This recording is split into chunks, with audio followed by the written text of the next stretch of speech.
If I'm feeling out of sorts and just be like, you know, and you'll talk to other people and then they'll tell you that they're out of sorts too. And then you start getting a baseline for things and you're like, it's just happening to everybody. It's not just me. And then that's nice, crazy or whatever it is that we tell ourselves. We can give ourselves a little bit of a break on things. Um, so just kind of keeping in mind with that because it's important that we are tender and kind with ourselves. I've been thinking about this, I don't know, just this whole energy shifting thing that's been happening. And I hesitate saying these things too much because I never want to come across like, um, how do I say this? Everybody who comes here enough knows that we are a place that really is like very not dogmatic, right? We don't follow a dogma. We don't preach anything. We keep everything really just nice and neutral and unilateral. We don't care what you believe. We don't care what church you go to, what your background is. We don't care. We just want everything to be, as neutral as possible. So I tend to shy away sometimes of saying things that might be classified as like woo woo, right? Like I try to stay in whatever that grounded field might seem like because I do feel like there's a it's really important to meet people where they're at, and I never want anybody to ever feel like they're not being met where they need to be met. And, um, but with all that being said, it's, work with people, I'm hearing more and more and more and more and more and more and more, like there's like this opening that's happening, and it's really a shift, and it's happening for the last few years, and it's really escalating now. And so, energetically, I encourage everybody to be soft with the people in their lives, be real soft with yourself, you know? Um, I've had to learn not to control things like I always thought that I could, which I never really was, but delusionally, I'm like, "I got it all figured out." So, the more we are tender with that and then just understand that there's, like, a real shift that's happening energetically, whether it's magnetically with the planets, whether it's moving into this Aquarian age, whatever it is bigger, than we are so arrogant. I say this all the time because we think we have clothes and cars and houses, and we think we're really super cool and super smart and bigger and smarter than everything else out there, and we're not. We're like dust in that, you know? So I remember I was listening to Dolores Cannon once said something like, "We're like we're like fleas on a dog. Like, if the earth just wants to shake us a little bit, we're gone," you know? And it's nothing. So we can't get all caught up in our head on that we're controlling everything, we're dictating everything. Really not. So, next thing that I wanted to kind of discuss with that is this, how can we be kind and soft to ourselves when we have these ebbs and flows in our life? Because when we have this ebb and flow in our life, it's like we're riding really high and we feel really good, and then something happens, and maybe something doesn't even need to happen. It just kind of like shifts, and then we energetically or whatever, I mean, it can be within a 2-minute time span, and all of a sudden we just feel really crappy again. That happens a lot too. And so I remember Glenda is one of my main teachers, and she had said that when we have those manic highs, just trust that you will have a depressive low. And it just is. So when you're riding the super happy high, and then all sudden it comes in like a storm and you're like, "What just happened? Like, I don't even understand. I was just right here and now I'm here." It's nothing. It's just like you're riding a big, huge wave and the waves have to come down. Okay, so it's like physics. It just is. And so in order to like, we can't, trump the whole idea of Newtonian physics when it comes to that. Whatever is up must come down. So if we learn this, that's why we named the meeting that we have on the fourth Thursday of the month, the middle road, because like There's this idea of if you can just get into that middle road space, you're not in that, right? Your bandwidth is more stable, it's more normal, and it seems really boring. So this part here seems very boring, and that's actually where, like, your peace is, and because this feels really cool, but then sometimes when we get down here too, we almost get addicted to this because this is like drama land. And so if we're depressed or if we're bummed out, we can use this as a form of drama and something to complain about, something to bemoan, something to like hang our hat on about how crappy our life is or whatever. So we can really anchor stories to that. So we get lost up here in this like buzzy field and then feels really good. And then when we come down, we get down into here. And when we get down into here, then it's all of a sudden it's like, oh, everything is just really crappy and I didn't believe this and da da da da. And then it's like we attach a story back onto it again. And we get like anchored back into our stories. Okay. So that's why it's like trying to find that little peaceful bandwidth in the middle is really where we need to be. I've been listening to a really good book. I think his name is Philip Martin, and it's called Dancing with Life. And he is just really talking about how, like, the happiness is not the goal. Okay. We're really not trying to become happy. It feels like that's what we should be seeking. We're just really trying to find like peace. Everything is about peace. And again, it feels boring. It feels dull. I was thinking about this the other day with myself. I've been trying to do like deeper reflective meditations for myself, who I am, where I'm at, the things that stop projecting, be more in, stop blaming, be more in, stop looking out, be more in, stop accusing, be more in, right? And just like I've been playing this battle with myself for the last few weeks, and it's been really interesting. And then I started to realize, oh, if I don't have a symphony of chaos to think about in my mind, it seems so boring. It's like there's something entertaining about worrying. There's something entertaining about planning and chaos or bitching about something. It's very entertaining for my mind. And so I've had to like realize, oh, I've got to get like, because I'm really good at like sitting still and being quiet on the outside, but there's a disaster going on in here quite often. Do you know what I mean? And, like, nobody's allowed to see that because I look like I've really got it together. And so as I've really been working on this, I'm like, "Oh, that stillness is very different, and it is there is no entertainment in it. There's no entertainment in it." I would always kind of pride myself, like put myself up on a little pious pedestal. I don't watch TV, other people watch TV in my house, but Melissa doesn't. When everybody's gone, Melissa doesn't watch TV. She just listens to music and cleans the house. La-di-da, isn't she cool? But really what's going on in here is more entertaining than TV. And there's, like, so much happening in here, and it is, like, so playful, and I have a whole, like, again, it's a chaotic symphony of things going on in there. So I've had to really sit with like, "Ooh, I really have to start being a little bit more still in here." And it feels boring. It feels boring. You know what I mean, don't you, Angie? Yep. Movie I've been dealing with this week. Just funny, right? Yeah.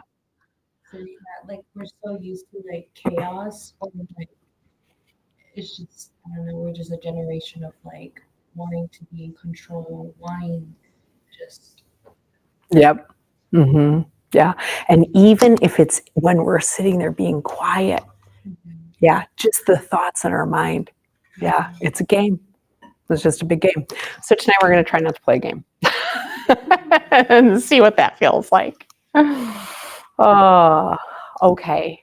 So, Quentin, can you shut the backlights off? Okay, who in this room's never, ever, ever meditated before? Have you? No one? Okay. All right.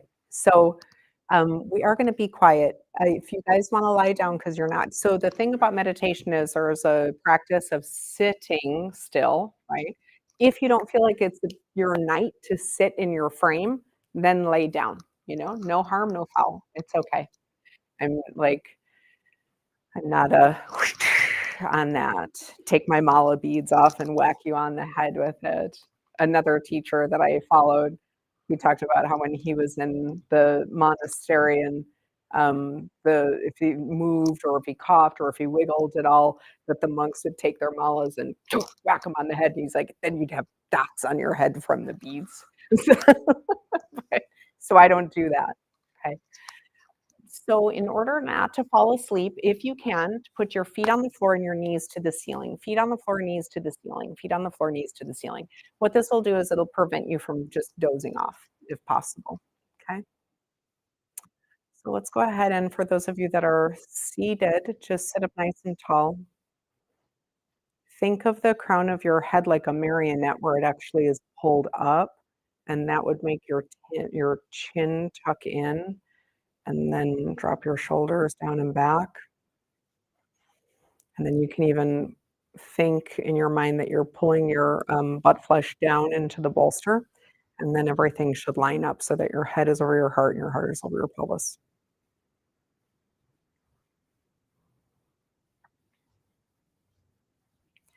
If you have not closed your eyes yet, go ahead and close your eyes. And then if you did close your eyes and you feel like they're pinched shut, I would encourage you to open your eyes and then just let them flutter closed softly.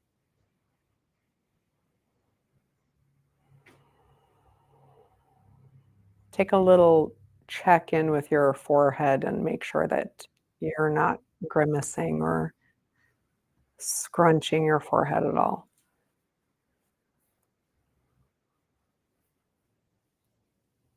And then loosen your jaw a little bit, maybe wiggle it from side to side, loosen your tongue. Make sure that it's not clenched down or pushing up too hard, that it's just, again, everything is soft.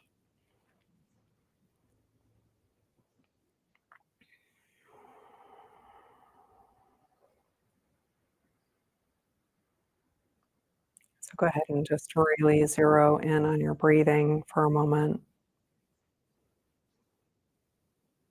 Let yourself just be with your inhale and be with your exhale.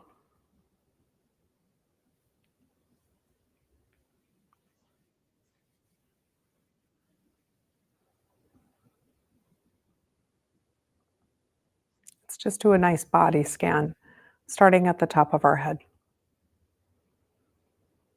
So it's almost as if there was a ring starting at the top of your head and kind of spiraling down, feeling an awareness over the crown of your head, past your eyebrows, the back of your head, your eyelids, your tops of your ears, temples, all the way down past your jaw, nose, all the parts of your lips, your chin,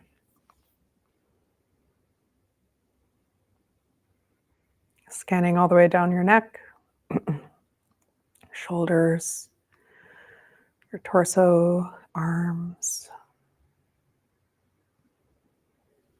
past your waist, legs, knees, all the way down to your feet.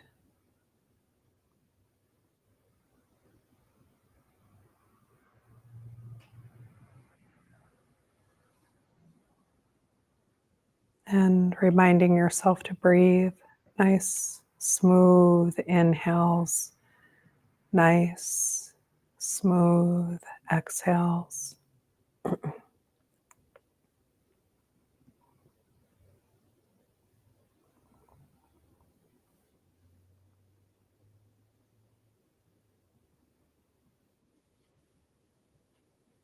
It might be nice to bring your imaginary gaze point to where you think your third eye is.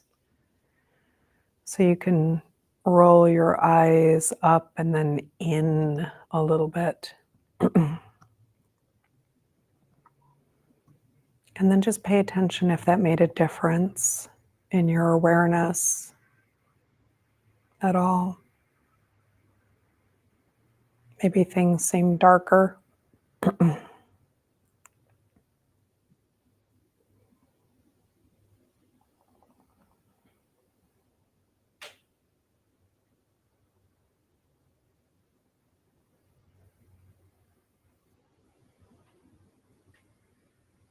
ahead and bring your awareness now to your tip of your nose.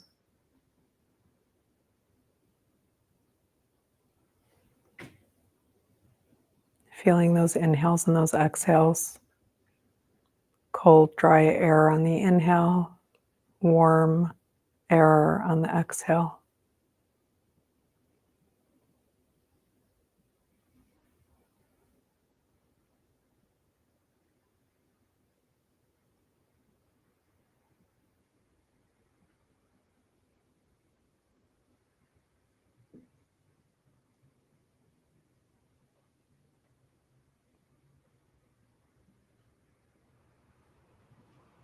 Just feel the rise and the fall of your chest and your belly with your breathing.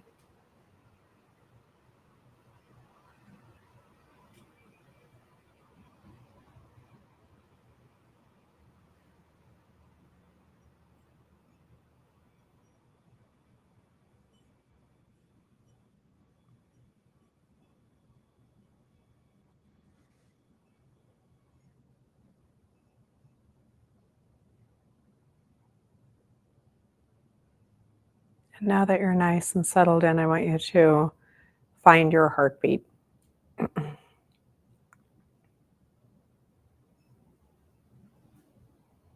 You might feel it in your chest, you might feel it in your neck, you might feel it in your ears, but locate it.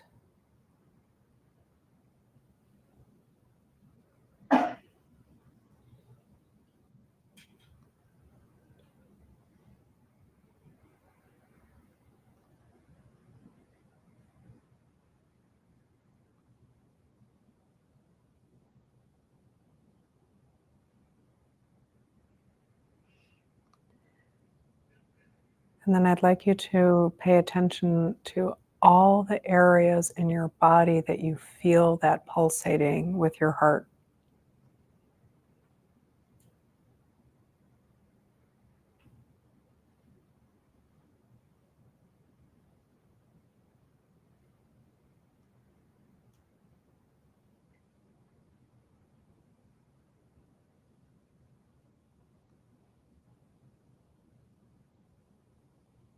And let this vibration that your body naturally emits be your focus for your meditation for the next few minutes.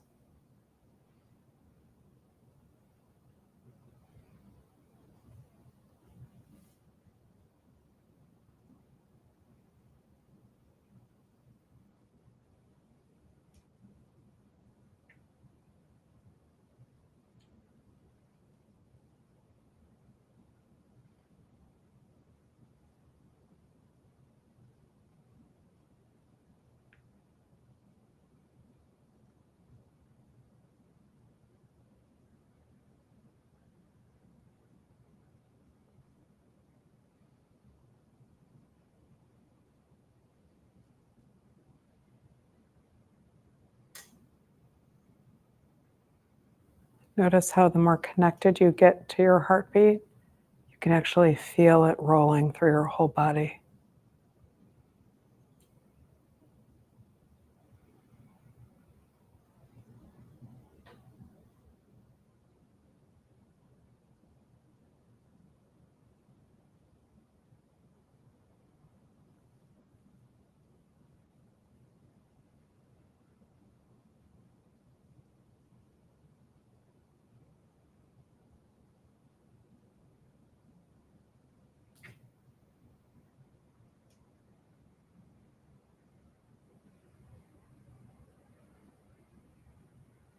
So now that you have your heartbeat and you're connected to it, I want you to just put the words thank you to the heartbeat.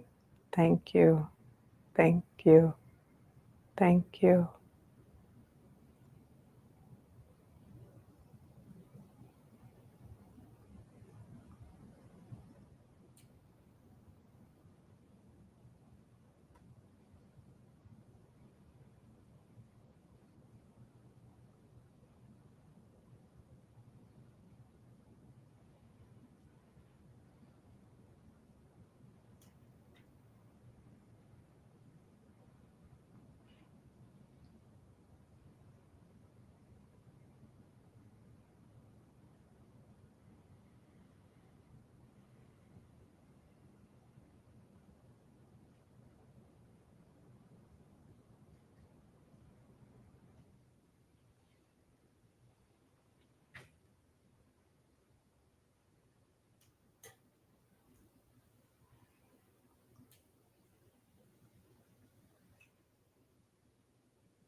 If your thoughts start to wander, that's okay.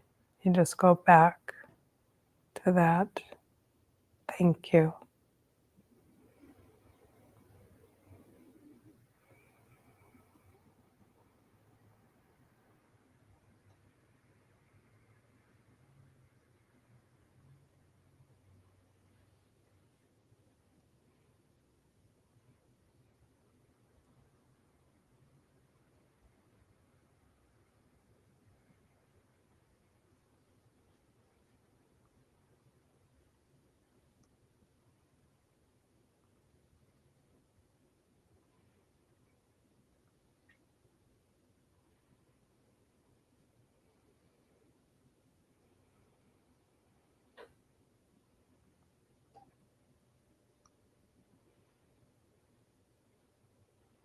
So now we can go ahead and attach just a couple of things that to be so grateful for.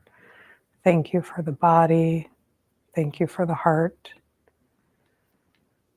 Thank you for my eyes.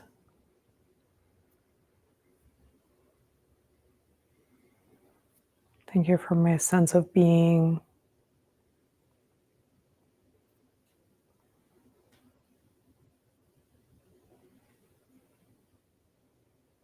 Thank you for my wisdom. Thank you for my clarity.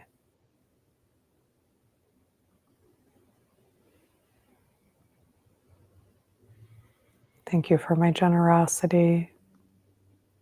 Thank you for my love.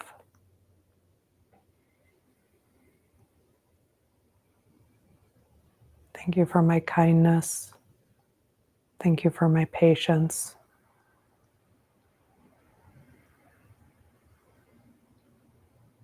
Thank you for my appreciation. Thank you for my tenderness.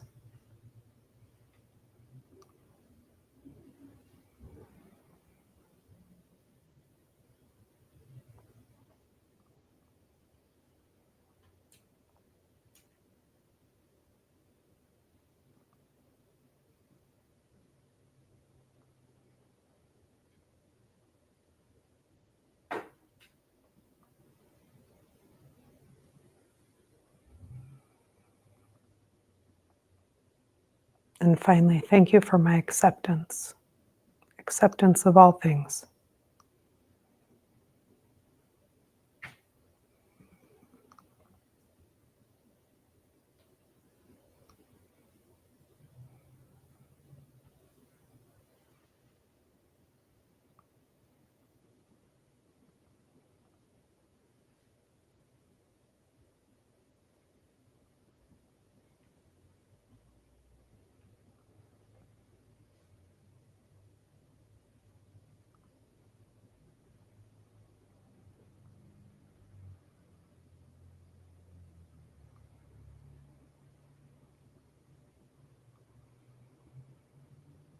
Be aware of those inhales and those exhales again, feeling the expansion and the contraction of your chest and your belly.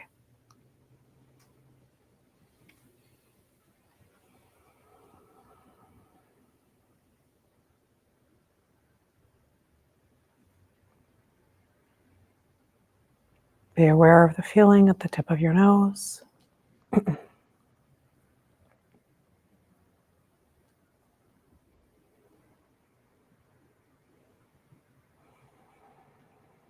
You can start to invite a little bit of movement into your hands and your chest and neck.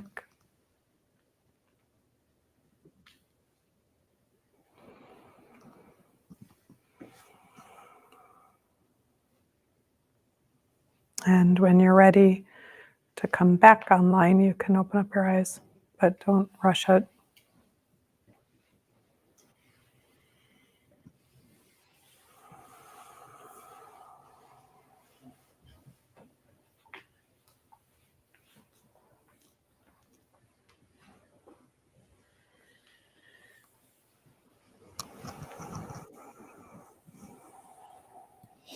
So appreciation is such an important aspect of getting out of our head. If we can learn to be more appreciative for the things that we have, then we're less caught in the cycles of um, complaining, finding fault, living in a state where things are not the way we want them to be. Because that's the key to a suffering life. A suffering life comes from clinging to the idea that things are not how they ought to be, you know. And so if we can get into a better state of appreciation, we can start to let go of how things are supposed to be or what we think they're supposed to be like, because that's just what makes us miserable. I had an experience a couple months ago where I was like, oh, I'm making myself miserable. It's like you have to you have to realize that and get hit in the head really hard. And then you like stop and you go, it's not that hard to just be grateful for the good things in our life, you know. It's actually really cheap and really easy though to complain about things. And and it requires a ton of energy, but we're so accustomed to doing it that we just jump right into it. So let's all make a commitment this week that we are going to sit in our highest level of appreciation for all things, even the ugly things. Even the ugly things. It's okay. Yeah. It can happen. It can happen. Okay. Is everybody doing okay? Yeah? Were you able to stick with it? Kind of, sort of? Meditation it's a skill, you know? Being still is a skill. I was at a Shambhala center a long time ago with my stepmother. I'm so grateful for her. She has taken me to so many cool things. I just don't know. I don't know where I would be. I mean, I really mean that. Like, I don't know where I would be without her influence in my life. And she and I, when we're together, my stepmother is kind of a goosey gal, and she laughs and loves to be happy. She just loves to be happy and giggle. And so when she and I are together, we laugh and we giggle. And I remember we were at this Shambhala thing and doing this training, and and the woman goes like, she kind of gave us like a disapproving look because we were like laughing and giggling. And so then Vicky and I like right away, like like we closed our eyes and got real still, you know. And the woman said, she called us right out on it. And she's like, well, you sure look like you're meditating. And I'm like, and I just remember feeling really small and really dumb, because we can, you know, we can look like it, but it's like really what's going on in there. And there's so much in the practice of being still, and the stillness. I think I got that one good on the outside. It's the stillness on the inside. It requires a lot of work, a lot of work, and you got to work on it every day, you know. So, okay, in way of announcements, we have this Saturday, we have a workshop with Carlin, and she's going to be doing a handstand workshop. And I'm really excited about that. So if you do any kind of yogic practices, asana practices, that means the moving part of yoga, then I would encourage you to come to that she's so brilliant, the things that she teaches, and everything on form and alignment, and people who Karen, who used to work here, she's amazing, but she's in her 70s, and she was able to get up into a headstand because of one of Carlin's workshops. And she's like, I'm never going to be able to do it. There's no way I'm going to be able to do it. And she was, and like got right up into it. So and then she's been working with everybody on the handstands. And Adam, another one of our students that comes here all the time, he's like, I can't do a handstand. There's no way I will never be able to do it. And then just the other day, he just like shot right up into a headstand. He's like, I did it. So if you want to learn any of those fun things, those arm balances or different things, like please come, because she's really, really good. She'll teach you how to do it in a really safe way. So that's this Saturday, and I believe it starts at noon.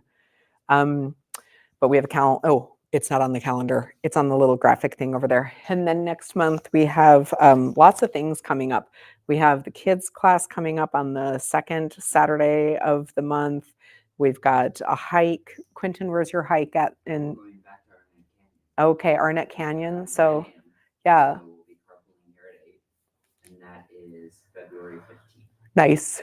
And then we have another neurographic art class, which is a really, really cool class to take. And so that'll be, I think that's the third Sunday of the month. So I don't have the calendars out right now. I have to apologize for that, but I will have them, and all of our stuff will be online in the next day or so. So you can look for all of that stuff. Does anybody have any questions? Super cool. I'll see you guys next week. Thank you.